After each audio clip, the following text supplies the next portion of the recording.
Essa mistura de sensações tem nome. É a síndrome de fim de ano. Assunto para o Papo de Quinta.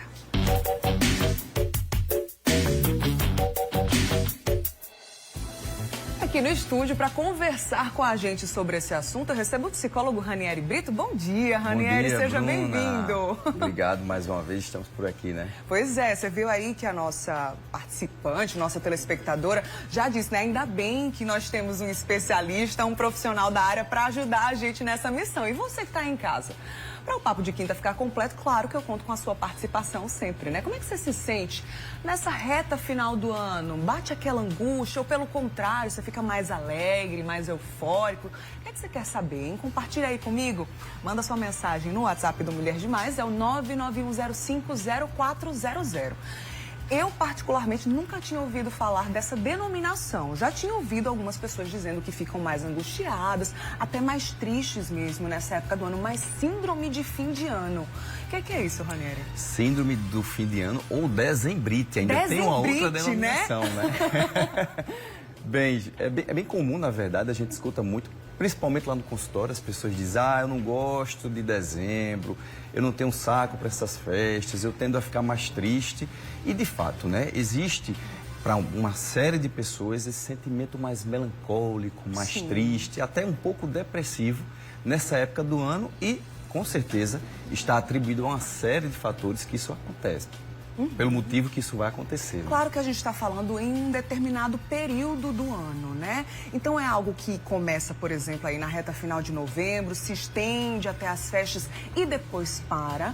Ou é algo que pode se estender por mais tempo, Ranieri? Olha, por se tratar dessa síndrome específica, a dezembrite, ela dura propriamente, de forma bem pontual, ela vai durar nesse período mesmo, né? Porque ali vai acarretar uma série de quebras de rotina, né? Pessoas que começam a desenvolver uma autopressão, né? Uma autocobrança, melhor dizendo, de metas que tem que cumprir até o dia 31, porque, querendo ou não, para a maioria das pessoas é um mês que representa o final de um ciclo. Verdade. Né? Então tem aquela questão, o que eu planejei, o que eu conquistei, o que eu consegui, o que eu não consegui.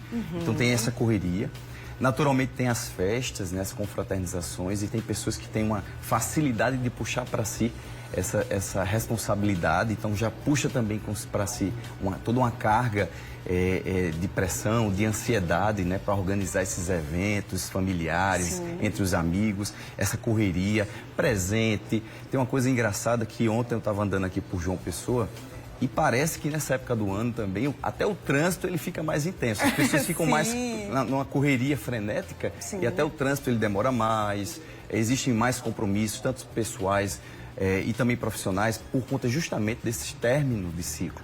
Então é um mês que ele acarreta toda essa pressão, essa correria atípica dos demais. Então isso também favorece esse tipo de sentimento nas pessoas também, né? Essa melancolia, essa tristeza, às vezes até essa ansiedade mais desenfreada. A gente já está recebendo alguns relatos aqui no Mulher Demais, no WhatsApp do Mulher Demais, né? Inclusive o da Josineide, que falou que, para falar a verdade, ela não se sente bem mesmo no fim de ano. Ela diz que, se possível, prefere até dormir mais cedo. Já é uma característica aí dessa síndrome, Ranieri? Sim, geralmente é um comportamento atípico, né? Atípico. A maioria das pessoas se reúnem para se festejar, buscam estar mais em comunidade e geralmente esse isolamento ele vira uma coisa meio que atípica. Um dos sintomas dessa síndrome também é o isolamento social. Entendi. Ele vai remeter muito a essa questão, não só da frustração pelo que eu não conquistei, ou por várias coisas que eu tenho para fazer e pelo tempo que é curto eu não vou conseguir, como também um outro sentimento muito forte é o da solidão também, né? E é engraçado porque às vezes as pessoas tendem a ficar com esse tipo de sentimento porque tem uma saudade do passado. E aí, quando tem uma saudade do passado, geralmente associa a uma pessoa que não está mais entre nós, né? Antigamente o Natal era festejado com meu pai e ele infelizmente faleceu e hoje perdeu todo um sentido. Isso também termina potencializando esse sentimento de melancolia. Ou também o medo do futuro. Né? O ano vai virar praticamente do dia para a noite, mas as pessoas já criam essa ansiedade. O que será do ano que vem? Será que vai ser melhor? Será que as possibilidades e o que eu desejo vão se concretizar? Então, existe esse misto também de saudade e de medo e ansiedade e até insegurança do futuro. Então, geralmente, esse mês de dezembro, ele é marcado por essas reflexões, né? Verdade. O que passou e o que virá. Fora essa toda correria, né? Então, é um misto de sentimentos. É um misto mesmo, né? É muito intenso. Muito intenso num curto período. Verdade. Por isso que ela é tida como a dezembrite, né? E, lógico, né? Ela tem um período para começar e acabar. Ela é uma síndrome pontual. Entendi. Mais um relato aqui agora da Jeane, ela disse que sente também essa tristeza. Então você vê, confirma aí que realmente muita gente passa por isso, compartilha desse sentimento, né? Só que ela fala o seguinte, eu não sei explicar por quê. Foi no mesmo caso da nossa telespectadora, né? Diz que tem, que não é algo novo, que ela já tinha passado por esse tipo de situação, mas que não sabe explicar o motivo. É comum também isso, Ranieri? É comum e geralmente a orientação que a gente repassa para as pessoas é que numa autorreflexão, ela busque identificar quais são os gatilhos que geram esse tipo de sentimento. Seja uma saudade por uma pessoa que não está mais entre nós, seja por uma pressão e uma autocobrança de ter que cumprir uma série de coisas até o próximo dia 20 e pouco, aliança do Natal, então por si só já existe essa questão.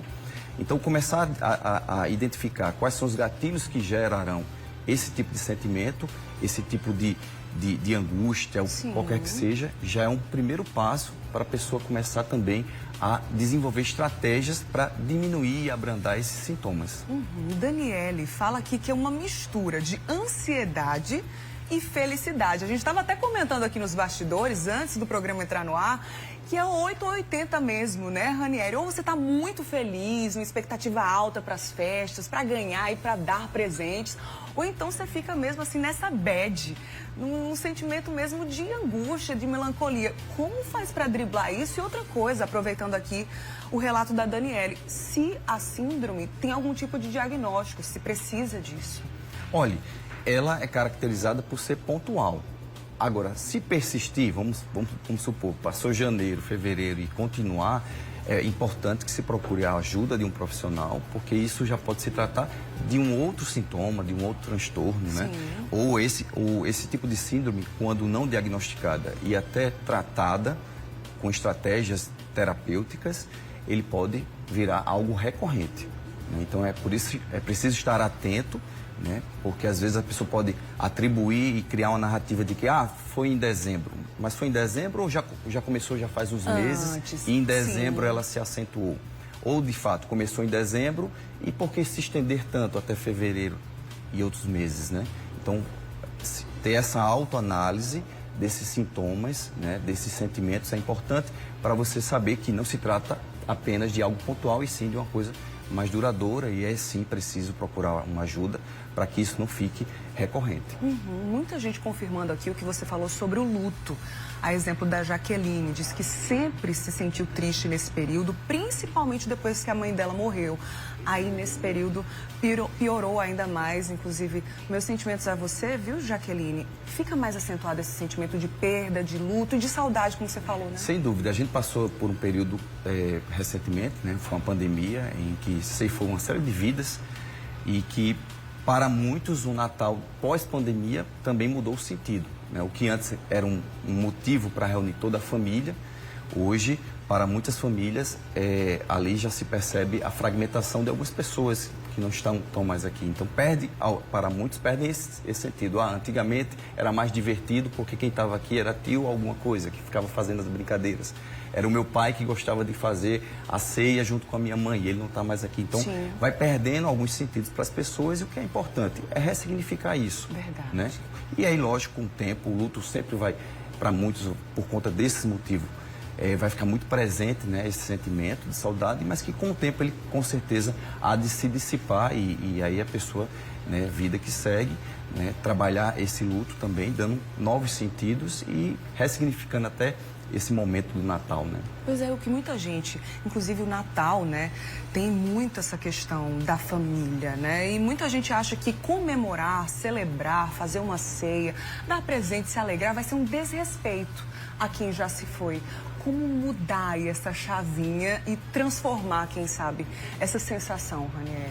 Geralmente, existe vários meios, né? Para cada pessoa existem regras diferentes. Mas é importante fazer uma reflexão do quão aquela pessoa era enquanto estava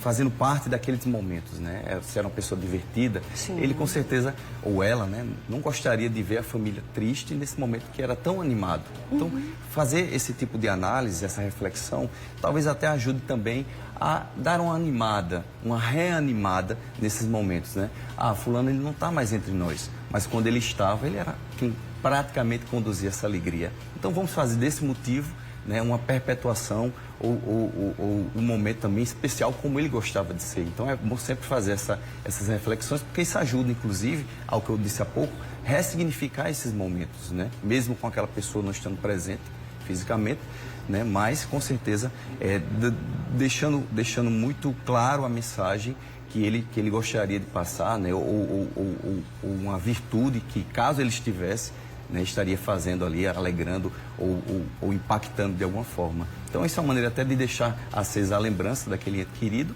né, ressignificando dessa forma e aproveitando esses momentos, né? Querendo ou não, é um momento em que as pessoas se reúnem para refletir sobre a vida, né, para contar histórias, para dar gargalhadas, né, para comer aquelas comidas todas gostosas, enfim, engordar um pouco, faz parte, e é isso, né? Sem dúvida. A gente vai continuar falando sobre esse assunto no próximo bloco, tá? Papo de Quinta hoje falando sobre a síndrome de fim de ano, como é que você lida com essa reta final desse ciclo, né? Vai mandando aí sua mensagem pra gente, sua pergunta, compartilha a sua experiência no Zap do MD, o 991050400. Eu volto já, viu, Ranieri? Ok, Bruna.